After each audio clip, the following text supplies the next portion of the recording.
पुढील 3 दिवस राज्यामध्ये पावसाचे धुमसान असेच पाहायला मिळणार आहे। राज्यातील अनेक जिल्ह्यांना 13 मे रोजीसाठी पावसाचा ऑरेंज अलर्ट देण्यात आला आहे। तसेच काही जिल्ह्यांना येलो अलर्ट देखील देण्यात आला आहे। पुढील 3 ते 4 दिवस राज्यावर पावसाचे सावट कायम राहणार असल्याचे हवामान विभागाने स्पष्ट केले आहे। पाहूयात 13 मे आणि 14 मे रोजी महाराष्ट्रातील हवामान परिस्थिती कशी असेल। त्याआधी आपण जर चॅनलवर नवीन असाल तर चॅनल सबस्क्राइब करा, व्हिडिओ लाईक करा आणि शेअर करा।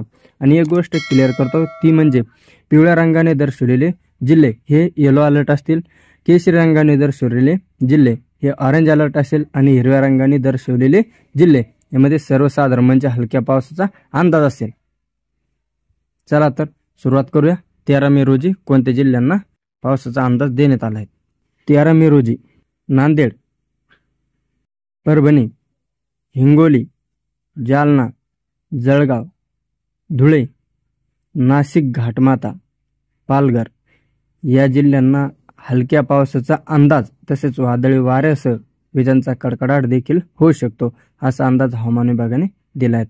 त्याचबरोबर भंडारा, यवतमाळ, अमरावती, अकोला, वाशिम, बुलढाणा, लातूर, छत्रपती संभाजीनगर, नाशिक, ठाणे, रायगड, रत्नागिरी आणि सिंधुदुर्ग या जिल्ह्यांना वादळी वाऱ्यासह मध्यम ते जोरदार पावसाचा तसेच येलो अलर्ट हवामान विभागाने दिला आहे।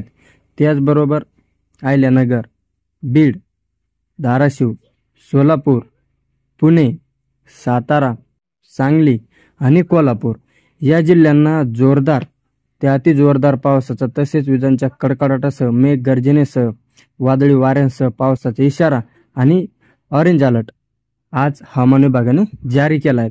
त्याचबरोबर उद्या म्हणजे 14 मे रोजी हवामान विभागाने दिलेल्या अंदाजानुसार नांदेड, हिंगोली, परभणी, जालना, छत्रपती संभाजीनगर या जिल्ह्यांना हलक्या पावसाचा अंदाज तसेच गोंदिया, भंडारा, नागपूर, अमरावती, अकोला, वाशिम, बुलढाणा, लातूर, धाराशिव, बीड, अहिल्यानगर, नाशिक, ठाणे, पुणे, सोलापूर, सांगली, सातारा, रायगड, रत्नागिरी आणि सिंधुदुर्ग या जिल्ह्यांना वादळी वाऱ्यासह जोरदार पावसाचा इशारा तसेच येलो अलर्ट हवामान विभागाने दिला आहे। त्याचबरोबर यवतमाळ, वर्धा, चंद्रपूर आणि गडचिरोली या जिल्ह्यांना विजांच्या कडकडाटासह जोरदार पावसाचा इशारा वादळी वाऱ्यांसह देण्यात आला आहे। त्याचबरोबर या जिल्ह्यांना